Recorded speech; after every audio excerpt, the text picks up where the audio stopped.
اعوذ باللہ من الشیطان الرجیم بسم اللہ الرحمن الرحیم المنافقون والمنافقات بعضهم من بعض یأمرون بالمنکر وینہون عن المعروف ویقبضون ایدیہم نسوا اللہ فنسیہم ان المنافقین هم الفاسقون وعد اللہ المنافقین والمنافقات والکفار نار جہنم خالدین فیہا ہی حسبهم ولعنهم اللہ ولہم عذاب مقیم۔ ان سورہ توبہ کی کچھ آیتیں ہیں۔ ترجمہ ہے: منافق مرد اور منافق عورتیں سب ایک دوسرے میں سے ہیں، برائی کا حکم دیتے ہیں، بھلائی سے منع کرتے ہیں اور اپنے ہاتھ خیر کے کاموں سے روکے رکھتے ہیں۔ یہ اللہ کو بھول گئے ہیں تو اللہ نے بھی انہیں بھلا دیا، اور بے شک یہ منافقین ہی فاسق ہیں۔ اللہ تعالیٰ نے منافق مرد اور منافق عورتوں سے اور کافروں سے جہنم کی آگ کا وعدہ فرمایا ہے، جس میں وہ ہمیشہ ہمیشہ رہیں گے۔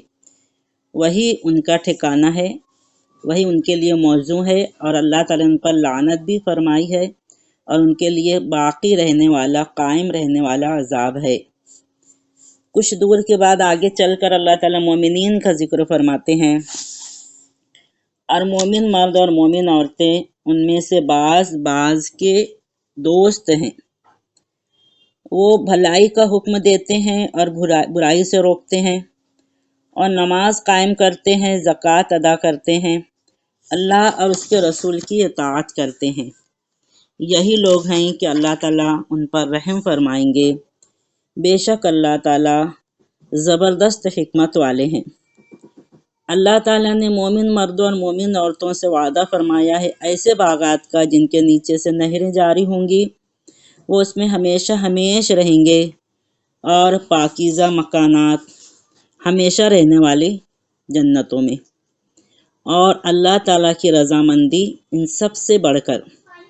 اور وہی بڑی کامیابی ہے۔ آج میں نے جن آیتوں کا انتخاب کیا ہے اس میں منافقین اور مومنین کا تذکرہ ہے۔ ان دونوں کے فرق کو اللہ تعالیٰ نے بہت کھول کر واضح انداز میں فرما دیا ہے۔ منافقین کا ذکر قرآن مجید میں بہت سارے مقامات پر آتا ہے،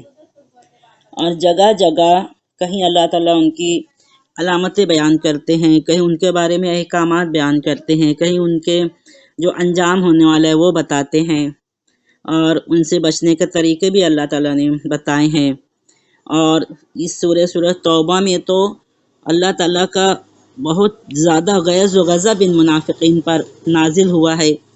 اور اللہ کے نبی صلی اللہ علیہ وسلم نے ان منافقین سے سختی کے ساتھ، اللہ تعالیٰ نے نبی کریم صلی اللہ علیہ وسلم کو ان منافقین سے سختی کے ساتھ نمٹنے کے لیے کہا ہے،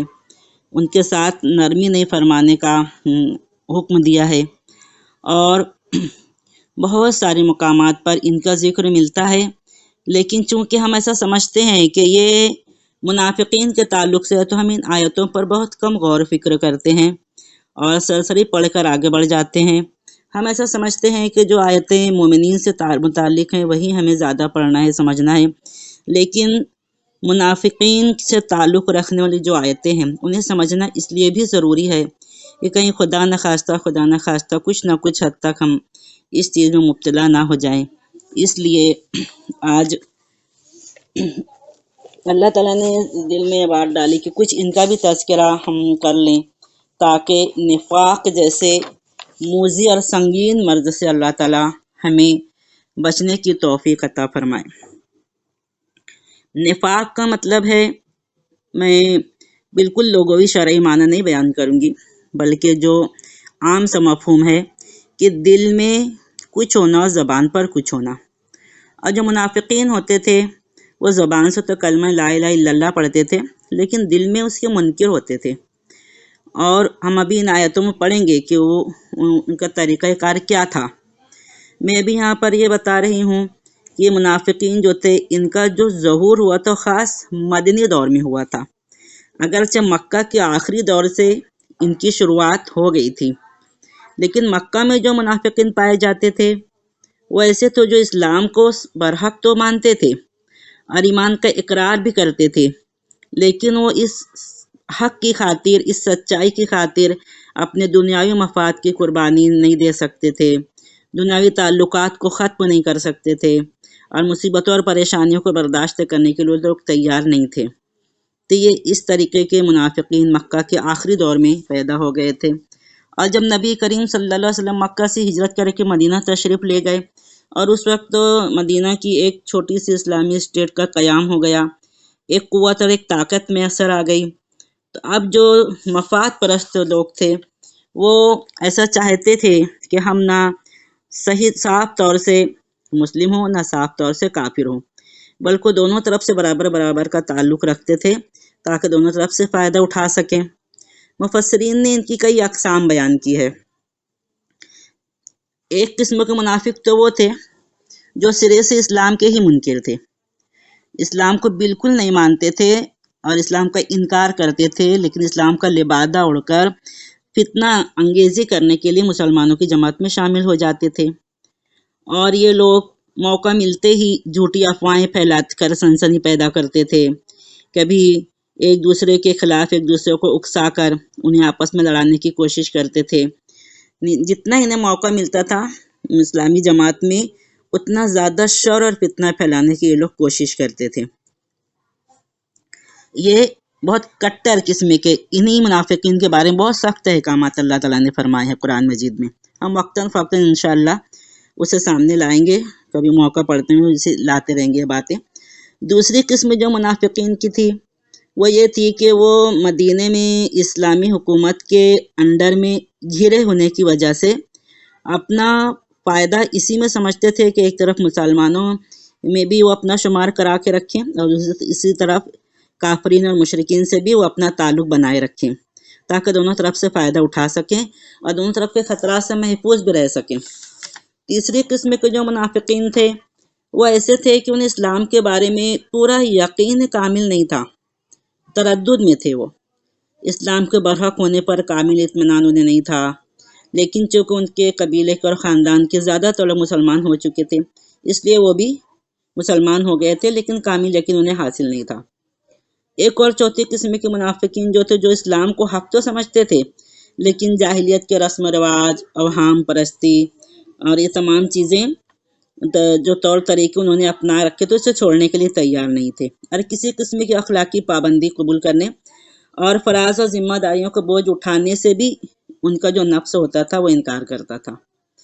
تو یہ کئی قسم کے منافقین تھے۔ اگر ہم انہیں دو گروہ میں تقسیم کریں تو دو قسم کے منافق ٹھہرتے تھے، ایک تو اعتقادی منافق، دوسرے عملی منافق۔ اعتقادی منافق جو ہیں وہ تو ان کا سرے سے تو مسلمانوں میں شمار ہی نہیں ہوتا تھا، کافرین میں ہی شمار تھے، لیکن وہ چونکہ چھپ چھپا کے اپنے کفر کو چھپا کے ایمان کی اسلامی جماعت میں رہتے تھے، اس لیے انہیں بہت کم لوگ پہچان پاتے تھے، اور کبھی کبھی وہ لوگ ان کی شرانگیزیوں سے نقصان بھی اٹھا لیا کرتے تھے۔ اور جو عملی منافق تھے ان کا عقیدہ تو کسی حد تک صحیح تھا، کچھ کا عقیدہ کسی حد تک صحیح تھا، کچھ کا پورا صحیح تھا، لیکن وہ لوگ دنیاوی مفاد کو چھوڑنے کے لیے تیار نہیں تھے، اور اسی دنیاوی مفاد کو نہ چھوڑنے کی وجہ سے سورہ توبہ میں ان کی سخت سرزنش کی گئی، انہیں صاف صاف منافق ٹھہرا دیا گیا۔ اب منافقین کی جو علامتیں ہمیں بتائی گئی ہم ان پر تھوڑا غور کر لیں گے کہ حدیث ہم اکثر جانتے ہیں کہ ایک حدیث ہے جس میں اربع من کن فیہ کان منافقا خالصا فرمایا نبی کریم صلی اللہ علیہ وسلم نے کہ 4 خصلتیں جن لوگوں کے اندر ہوگی وہ خالص منافق ہوگا، اور اگر ان میں سے کوئی ایک یا 2 خصلت کسی کے اندر پائی گئی تو گویا اس کے اندر نفاق کی کچھ خصلت پائی جا رہی ہے۔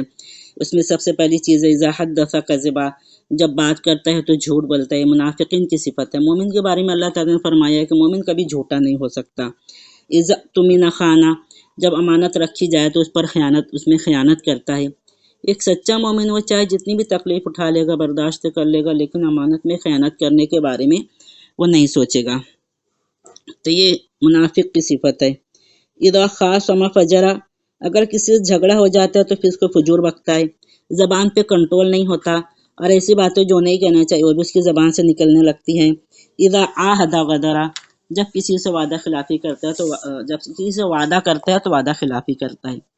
یہ کچھ خصلتیں اللہ کے نبی صلی اللہ علیہ وسلم نے ان کی منافقین کی بتائی ہیں، اور بھی کچھ ان کی علامتیں دوسری احادیث میں آئی ہیں۔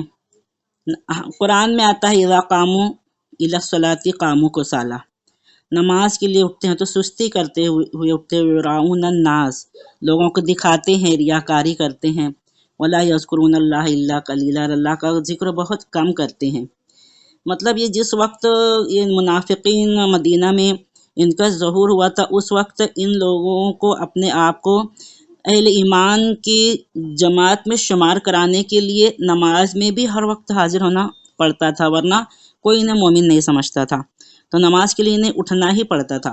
اور لیکن وہ دل سے تو نہیں اس کے قائل تھے، اس لیے اذا قاموا الی الصلاۃ قاموا کسالى یراؤن الناس، اللہ تعالیٰ نے ان کی یہ علامت بتائی ہے منافقین کی، سستی کرتے ہوئے، کسمساتے ہوئے اٹھتے ہیں، لوگوں کو دکھانے کے لیے نماز پڑھتے ہیں، اللہ کا بہت کم ذکر کرتے ہیں۔ اسی طریقے سے اور بھی حدیث میں آتا ہے، اللہ کے نبی صلی اللہ علیہ وسلم نے ایک حدیث میں ارشاد فرمایا تلک صلاۃ المنافق، تلک صلاۃ المنافق، تلک صلاۃ المنافق۔ اب نماز تو بہرحال مومن کی ہوتی ہے، منافق کی نماز کون سی؟ صحابہ کرام چونک جاتے ہیں، یہ کون سی نماز ہے یا رسول اللہ ایسی؟ تو اللہ کے نبی صلی اللہ علیہ وسلم ارشاد فرماتے ہیں کہ وہ کوئی شخص عصر کی نماز کا وقت سورج کو دیکھتے بیٹھا ہے، جب وہ غروب ہونے کے قریب ہوتا ہے تو وہ اٹھ کر وہ مرغ کی طرح ٹھونگے مار لیتا ہے، اللہ تعالیٰ کا ذکر نہیں کرتا۔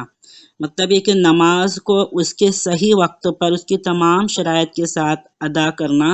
یہ ایمان کی مومنین کی صفت ہے، اور اس میں سستی کرنا، وقت ٹالنا یا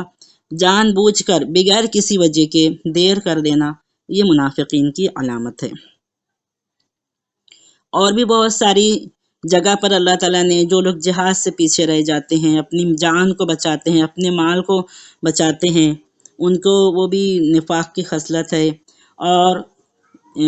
موقع ہونے پر، اعلان ہونے پر، انتظام ہونے پر جو لوگ ہجرت سے جی چراتے تھے ان کا بھی شمار منافقین میں کیا جاتا تھا۔ تو یہ سب ان کی علامتیں تھیں منافقین کی۔ ان کے بارے میں اللہ تعالیٰ نے احکامات کیا دیے، تھوڑا سا وہ بھی ہم دیکھ لیتے ہیں۔